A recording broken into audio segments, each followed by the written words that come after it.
హే మిత్రం, serials కొబ్బరి పచ్చడి ఎలా చేయాలో తెలుసుకుందామా?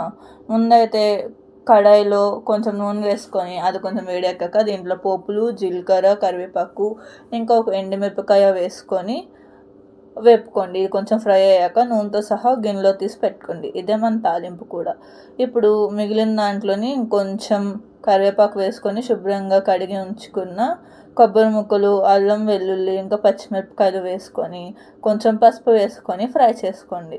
ఇది కొంచెం ఫ్రై అయ్యాక దీంట్లోనే కట్ చేసి పెట్టుకున్న టొమాటోస్ కూడా వేసుకొని కొంచెం సాల్ట్ వేసి కలపండి. ఇంకా అలానే కొంచెం చింతపండు కూడా వేసుకొని కలుపుకోండి. టొమాటో సాఫ్ట్గా అయ్యాక స్టవ్ ఆఫ్ చేసి దీన్ని ఒక మిక్సీ గిన్నెలోకి వేసుకొని మెత్తటి పేస్ట్లా చేసుకోండి. మెత్తటి పేస్ట్లా చేసుకున్నాక మనం ముందుగా తీసుకున్నాం కదా తాలింపు, ఆ గిన్నెలోకి ఈ పచ్చడి అంతా వేసుకొని మంచిగా కలుపుకోవాలి. ఇప్పుడు ఇది వేడి వేడి అన్నంతో తింటే చాలా బాగుంటుంది. మీరు కూడా ఒకసారి ట్రై